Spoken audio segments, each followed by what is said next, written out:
2024 is going to be a big year, and obviously a lot of people are looking to make money, and there's so many different ways you can actually do it, right? What's right, what's wrong? Today we're going to be going through 5 income streams that you can do yourself.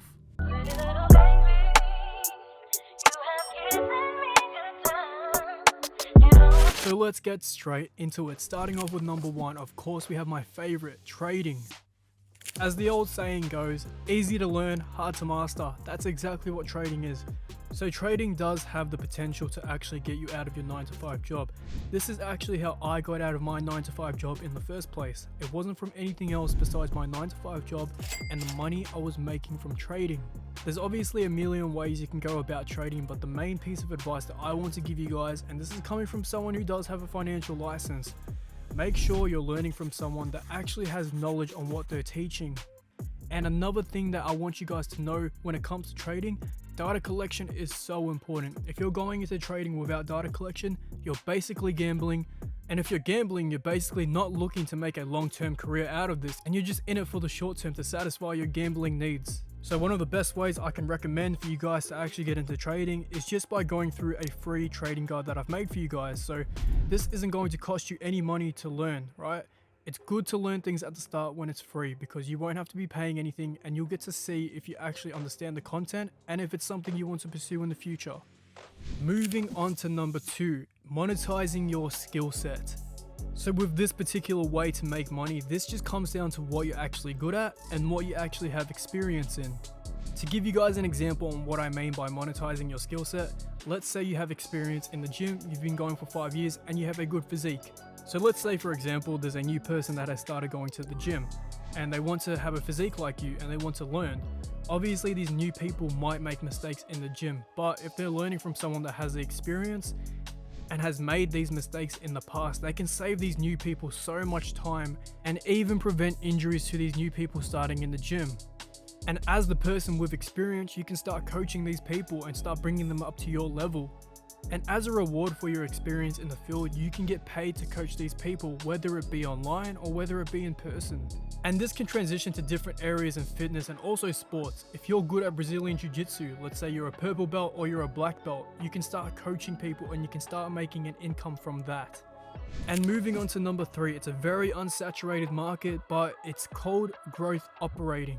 And basically what this is, there's a lot of creators out there that don't know how to monetize their following, and you're basically that middleman, that person that comes in, you have a look at their social media and you see that they're not monetizing their audience to the best of their ability. And from there, you're basically going to help them plan and build a community, whether that be on Discord or that can be used on school.com. And this can be for any niche, right? For example, there's a girl I'm working with at the moment and her niche is clothing and fashion. So we're basically working through things at the moment to build a community for her so she can help monetize her audience. So you're basically monetizing your experience and your knowledge to build these communities to help the creator to monetize their audience. And the way you actually get paid from this business model is negotiating with the creator and coming up with a fair profit split every month for them to actually give to you.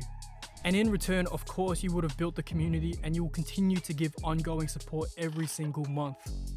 Moving on to number 4, it's Airbnb with real estate. So this can be done with one of 2 ways. You can obviously go the cheaper route, which is by rental arbitrage. So that's basically renting out a property and then confirming with the owner if you're allowed to actually sublease and run the Airbnb business through that instead of buying a property.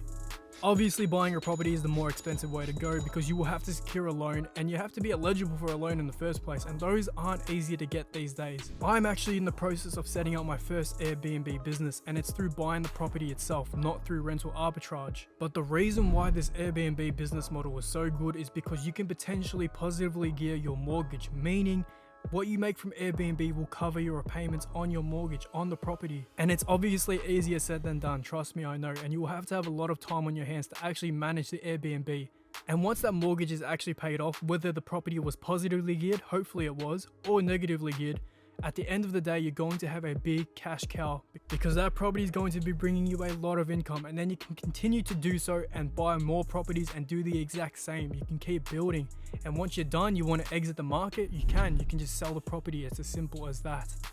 And moving on to number 5, it's obviously one of the more easier ones in a sense if you get your timing right, but it's investing. Now there's a lot of people out there that's made a lot of stupid money and they didn't really have to do much on their end, right? They weren't super smart, but they knew the timing of the market, they did their research, and they just allocated the funds towards that investment and watched it grow over time. There's an old saying that goes, it takes money to make money, and that's probably one of the most true things I've heard in my life, because let's say you have a couple of million in investments, right? A move of like 5%, for example, it could be a year's worth of wages just off that move. Equity makes money. The more equity you have, the more you're going to be able to make off smaller moves. The less work you're going to have to do to actually make the money.